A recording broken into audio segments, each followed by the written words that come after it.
Bismillahir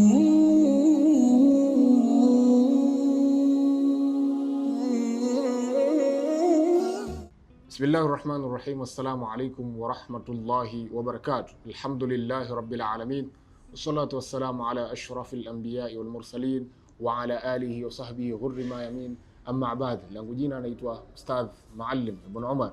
Karibu mtazamaji wa Rapta TV, mtindo maisha. Bwana Mtume Muhammad sallallahu alaihi wasallam imepokewa kwamba kana idha dakhara ashrul awakhir, alikuwa Mtume sallallahu alaihi wasallam anapoingia ili 10 la mwisho alikuwa yaatakifu, akikaa itikafu. Itikafu maana yake ni nini? Itikafu katika lugha ya Kiarabu wanazuoni wanatuambia ni mtu kukaa sehemu, ni mtu kujilazimisha kukaa sehemu asiondoke. Kilugha inaitwa itikafu. Kwa hivyo Arabu walikuwa wakitumia neno hili kwamba mtu akijilazimisha kukaa sehemu asiondoke, kitendo kile kinaitwa itikafu. Hiyo ni katika lugha ya Kiarabu, lakini kisheria katika dini ya Uislamu itikafu tumeambiwa ni luzumul masjidi li ta'atillah, ni mtu kujilazimisha kukaa msikitini kwa ajili ya kumtii Mwenyezi Mungu, kwa ajili ya kuleta adhkari, kwa ajili ya kufanya ibadati. Lakini sunna hii ya kukaa itikafu imethibiti kwa Bwana Mtume Muhammad sallallahu alaihi wasallam kwamba yeye alikuwa akipenda kukaa msikitini katika 10 hili la mwisho, na wanazuoni wakatuambia kwa itikafu hii inakaliwa katika sehemu ya msikiti unaoswaliwa Ijumaa, lakini sio katika musalla wala sio nyumbani. Na hata kama ikiwa mkeo atakuletea chakula, basi tumekatazwa kuwatamani wake zetu. Mwenyezi Mungu Subhanahu wa Ta'ala akatuambia wala tubashiruhunna wa antum aakifuna fil masajid, kwamba wala msiwatamani wake zenu, msiwatamani kuwaingilia na hali ya kuwa nyinyi mpo itikafu katika msikiti. Lakini itikafu hii ina masharti yake na nguzo zake. Nguzo zake wanazuoni wakatuambia nguzo zake zipo 3. Ya kwanza wakatuambia ni nia. Kwanza mtu lazima aweke nia kuweza kukaa itikafu.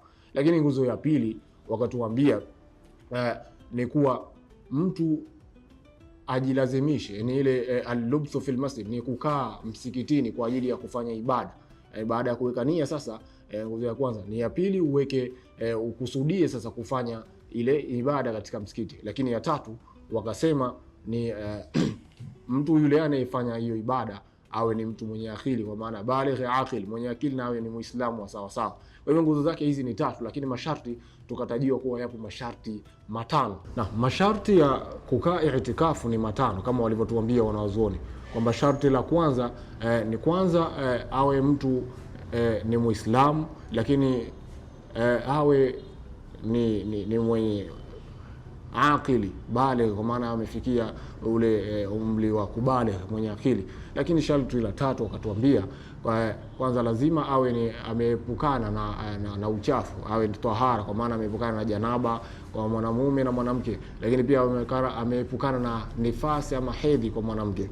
Lakini sharti la 4 wakatuambia ni lazima yule anayekaa itikafu akusudie kukaa itikafu katika msikiti, yani maana yake itikafu katika masharti yake ikaliwe msikitini.